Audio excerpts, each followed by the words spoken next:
Bonjour, nous c'est les Waffles. Nous avons décidé de parcourir le monde en famille. Après avoir découvert l'Europe pendant 1 an, nous t'emmenons sur les routes d'Asie avec Jeff, notre camping-car américain. On était manger un petit bout, on sort du resto. On va se mettre en direction de la gare. On est équipé de nos sacs, cette fois c'est parti, l'aventure sac à dos elle commence.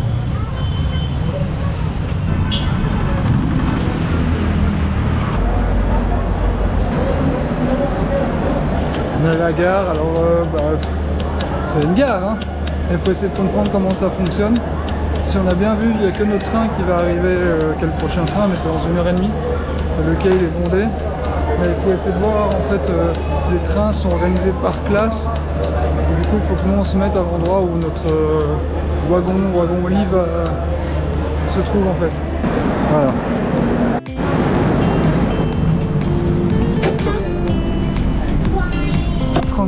Essayez 34, 33.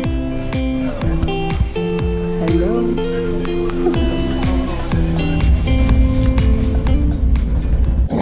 Alors cette première nuit. Ça s'appelle pas une nuit.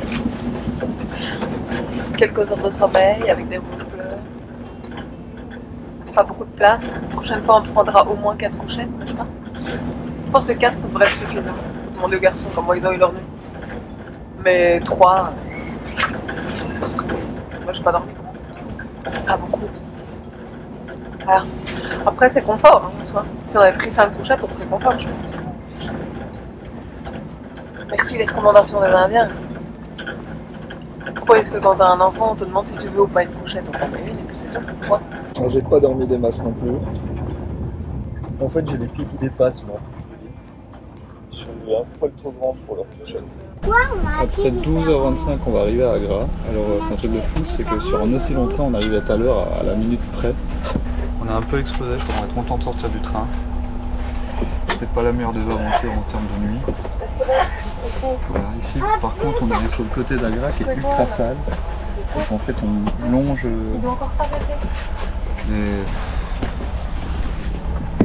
la crasse.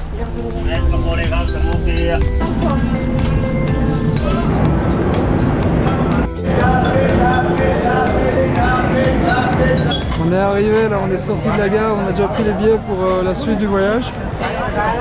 Mais là c'est la galère, on essaie de prendre un Uber pour sortir d'ici et aller à notre endroit de logement. On se retrouve dans une cacophonie de tuk-tuk. Il y a du bruit, il y a 40 tuk-tuk, il y a plein de mendiants. Tout le monde essaie de nous demander quelque chose tout le temps. On avait déjà fait le tuk-tuk avec les courses, là on fait le tuk-tuk avec les sacs à dos. C'est faux. On est posé dans l'Airbnb, on a été mangé, c'était royalement infâme, il n'y a pas d'autre mot. Voilà, juste comme ça arrive. Et là, on va se mettre en route pour aller voir le Taj Mahal. Initialement, on avait prévu de faire demain, seulement demain c'est vendredi, et le vendredi, le Taj Mahal est fermé. Du coup, on rebondit, on va le faire cet après-midi malgré qu'on soit fatigué, c'est pas grave. Allez, je vous fais cette petite face cam avant de le faire.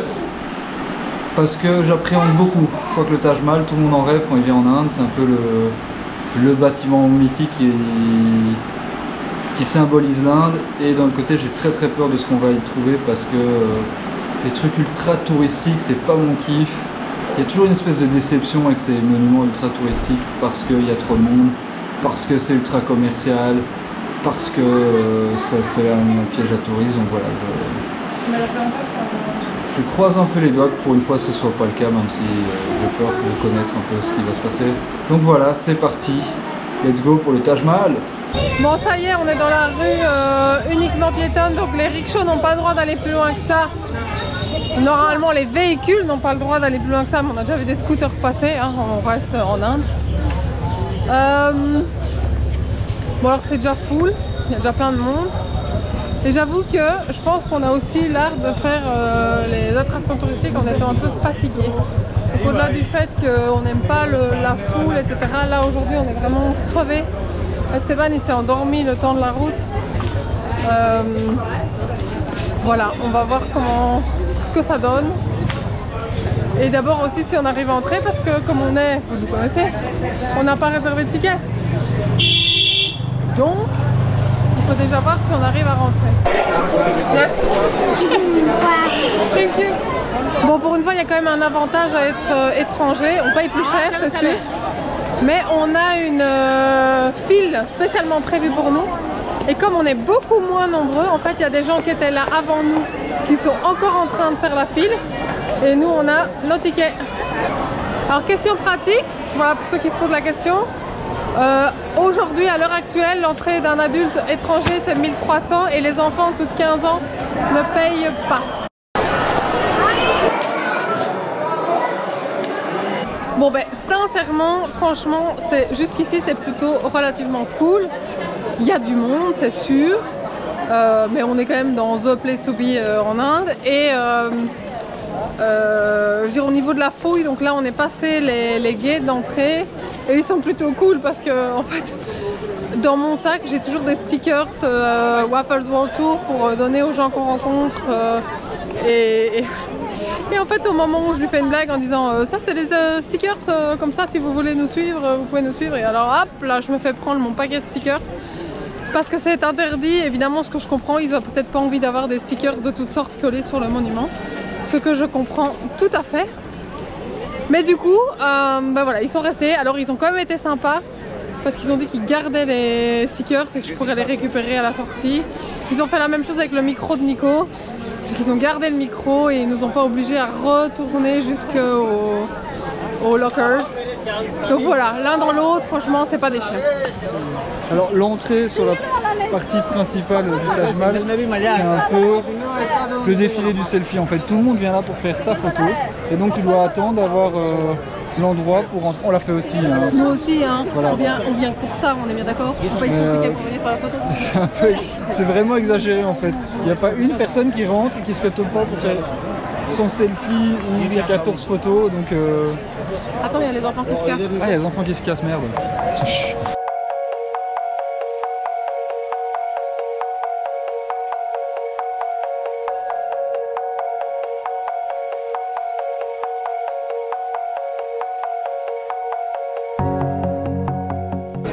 Alors il y a les gens qui essayent de faire en plus les photos de nous en chouette. On commence un peu à avoir l'habitude. C'est marrant, il y a ceux qui demandent, ceux qui essayent de le faire en douce, mais ils sont pas discrets pour le coup. Et Livia elle fait l'indienne maintenant. Et attends, Livia elle appelle des gens pour leur montrer le monument. Comme les Indiens. Les Indiens ils font ça, ils passent leur visite sur WhatsApp et alors ils font regarde. Et Livia elle fait pareil. T'appelles qui ma chérie?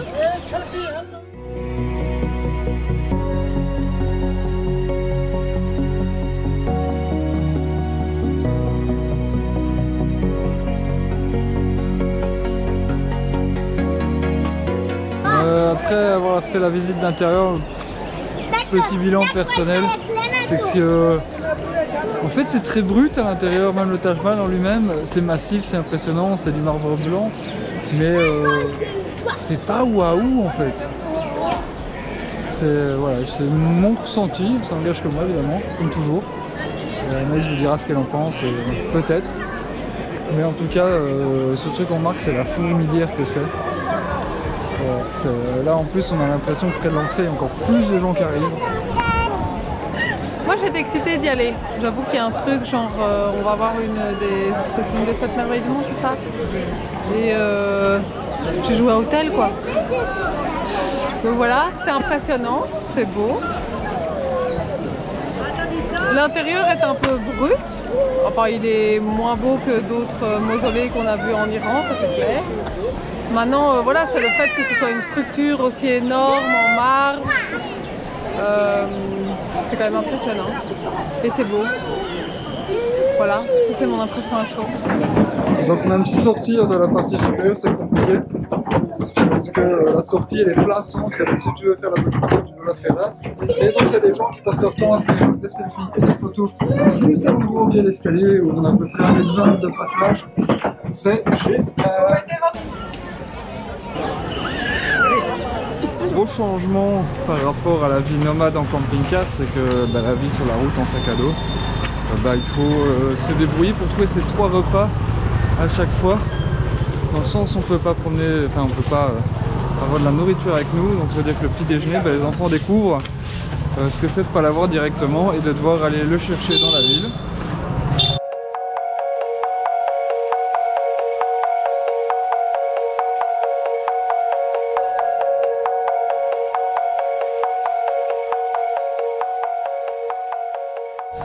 Après un petit déjeuner à l'indienne, on est à Litmat Ud Dawla, ou appelé plus facilement le petit Taj, parce qu'en fait il ressemble au Taj Mahal dans sa construction.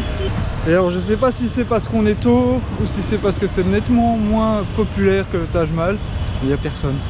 Bon, faut aussi dire qu'aujourd'hui c'est vendredi et le Taj Mahal est fermé.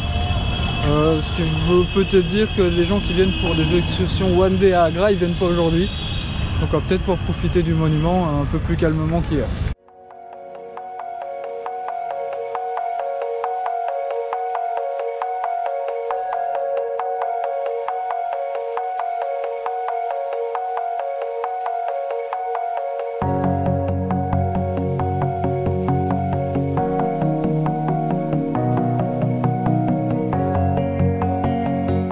Bon, après la visite du petit Taj Mahal, on est venu ici.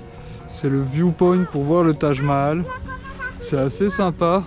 Par contre, l'endroit il tolère pas grand chose en fait pour rentrer dedans. Ça c'est pas cool parce que c'est un super endroit pour faire des pique-niques et regarder le Taj Mahal, mais on peut pas. Donc voilà, pareil pour les micros sont pas autorisés. L'eau c'est tout juste. Il y a beaucoup d'endroits comme ça où ils sont assez stricts en Inde sur ce qu'on peut emmener dans une visite ou pas. Info pratique pour les voyageurs qui aimeraient venir voir le viewpoint du Taj Mahal. Il faut savoir qu'il y a 2 entrées, donc quand vous arrivez, vous devez arriver à pied comme d'habitude. Les rickshaws il n'y en a que quelques-uns qui peuvent passer, etc. Donc vous pouvez marcher les 300 mètres. Mais alors il y a une première porte à gauche que nous avons pris qui donne accès aux jardins qui sont très jolis. Mais alors on arrive sur le fond du jardin où il y a un mur. Et donc on n'est pas tout au bord, donc si vous avez envie d'être tout au bord, en fait il ne faut pas prendre cette entrée là, il faut continuer tout droit, c'est marqué viewpoint, ou alors vous payez les 2 entrées, ça c'est comme vous voulez, mais voilà, ça c'est pour une info pratique par rapport au viewpoint du Taj Mahal. Pompe à fric qu'on est, voilà. Voilà, on est un peu une pompe à fric. Bon, après c'est la même chose pour les Indiens, c'est juste que nous on a le prix touristique. Et au niveau de la vue, moi je trouve que c'est vraiment sympa et l'entrée dans les jardins est vraiment sympa aussi. Je sais pas si à un moment de l'année il y a plus de fleurs que à ce moment-ci, mais c'est vert, ça permet de faire des photos avec le Taj Mahal en fond et des petits arbustes. Voilà, je vous le mets comme ça en fond. Voilà un peu le genre de photos que vous pouvez faire qui sont assez sympas à faire. Ah, quoi? C'est là que vous vous rendez compte qu'on est en Inde en fait. On est à côté du monument le plus visité de l'Inde, où tout est payant à des prix pas indécents, ça reste correct, mais tout est payant. Et globalement, à 800 mètres de là, vous avez un bidonville. C'est juste fou là, c'est ce contraste permanent.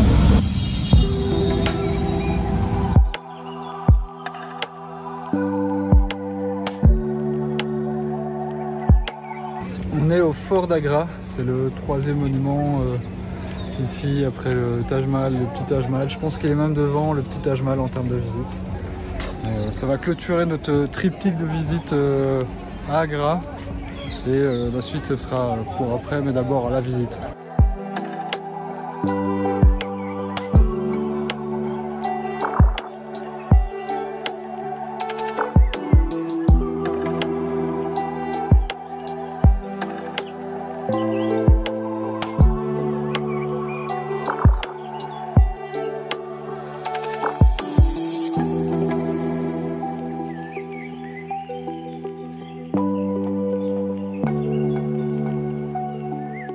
Bon, qu'est-ce que tu fais quand t'as trop de marbre? Bah, t'en fous partout. Et ici, du marbre, il y en a partout, partout, partout. C'est un truc de psychopathe. Alors, le Taj Mahal, on sait que c'est du marbre qui recouvre, mais c'est des briques en dessous. Ici, j'imagine que c'est la même chose, mais c'est juste impressionnant, quoi. Vous avez visité ce fort sans faire une photo du Taj Mahal ou sans voir le Taj Mahal, c'est impossible. En fait, ce fort, il donne vue en permanence sur le Taj Mahal, ce qui rend vraiment la visite ultra sympa. C'est un truc gigantesque en fait. Chaque fois tu te dis bon c'est bon, c'est la dernière cour et puis il y a des escaliers, on monte, on tombe sur une autre cour ici. C'est dingue, interminable. C'est où on va arriver mon amour? Non, Taj Mahal. Ouais, on va encore une vue sur le Taj Mahal.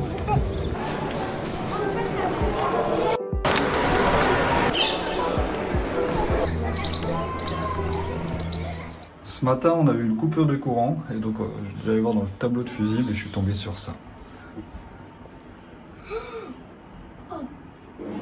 Sympa, hein? Petite mise en conformité peut-être? On s'en fout, on est en Inde, enfin. On va... C'est reparti pour aller à la gare. On va attendre le tuk-tuk. Ça doit être le deuxième train en 3 jours. Titi, toi qui adore les trains, t'es excité de reprendre le train? Et on va quitter donc Agra pour aller en direction de Delhi pour à peu près 3 heures et quelques de train. Le train a une dizaine de minutes de retard, on a vu. Mais savoir que ce train il est parti depuis 3 jours.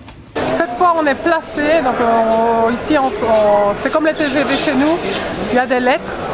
Donc on se pose sur le quai au bon endroit et puis on attend que le train arrive pour rentrer dedans. Là on a déjà changé de voie, donc on n'est plus à la voie 3 qui était en face, on a la voie 2. Et on attend que le train arrive avec quoi? 1h15, 1h20 de retard? Tout va bien.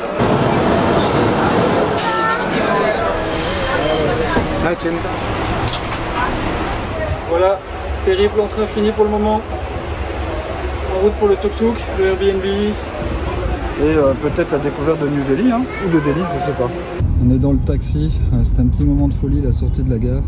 C'est une très grande gare, correcte au niveau de la modernité. Seulement à la sortie, il y a un embouteillage de tuk-tuk, de rickshaw à vélo, de taxi. Nous on avait appelé un Uber, heureusement ça s'est super bien passé au niveau du timing. Et donc voilà, c'était un petit moment de folie géré. On est arrivé au Airbnb. Alors c'est marrant parce que Delhi c'est tout moderne, tout beau, puis tout d'un coup, au tournant de rue, on arrive dans un quartier qui est un peu plus moins développé. Et c'est ici qu'est notre Airbnb, donc au début on s'est un peu posé des questions, mais voilà. Notre Uber nous a laissé à 400 mètres du restaurant parce que c'est le programme qui lui a donné la mauvaise adresse. Du coup on traverse des toutes petites rues, des tout petits quartiers de Delhi, c'est impressionnant parce que en fait on soupçonne pas vu que c'est entre les immeubles. On a mangé. C'était encore une fois très compliqué de trouver un restaurant. On pouvait trouver de la nourriture pas trop épicée pour les enfants. Et là on va se mettre en route pour le fort rouge. Le fort rouge de Delhi. Qui est pas très loin, c'est un des gros monuments à les visiter.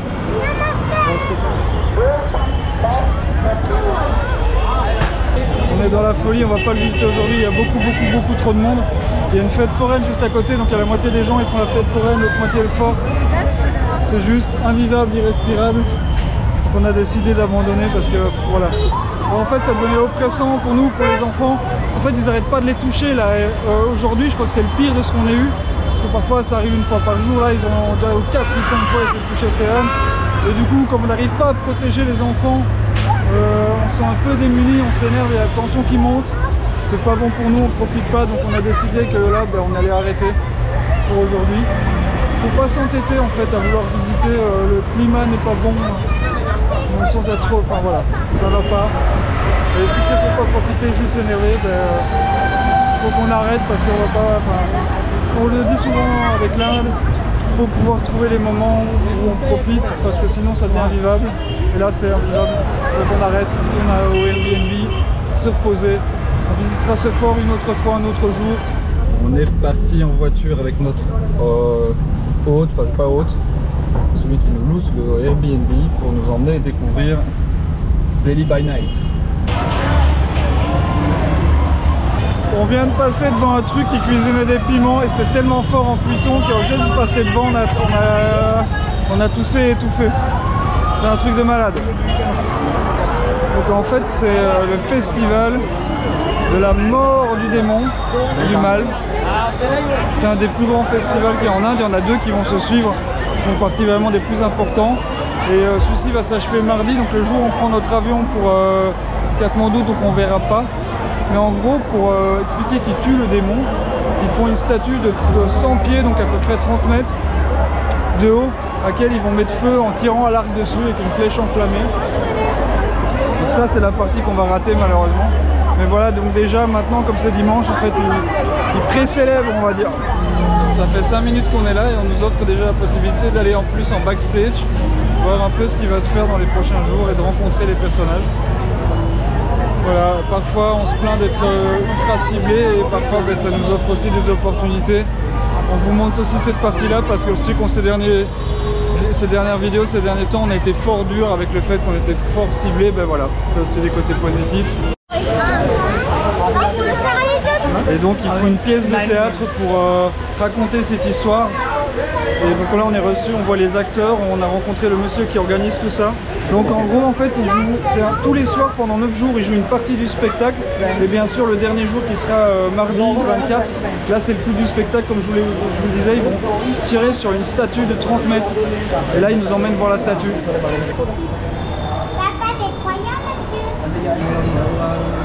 Vous avez les morceaux de la statue qui va faire 30 mètres et donc ils vont brûler avec une flèche enflammée. Mais ça ce sera dans la représentation qui se déroulera dans 2 jours. Donc là ils sont occupés à tout préparer. Et apparemment ils vont aussi mettre des feux d'artifice dedans pour que quand elles brûlent et elles s'allument, ça fasse tout un effet. On est prêt à monter dans une attraction dont la sécurité elle ferait pâlir n'importe quel inspecteur de la foire du Midi, c'est un truc de fou.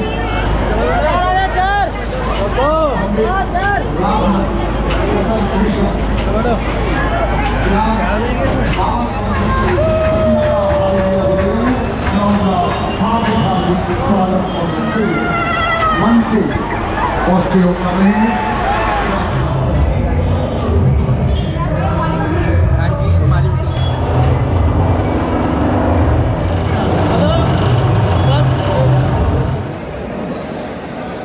T'es excité? Oui! Quand il y a des bosses dans l'air. Là c'est des turbulences.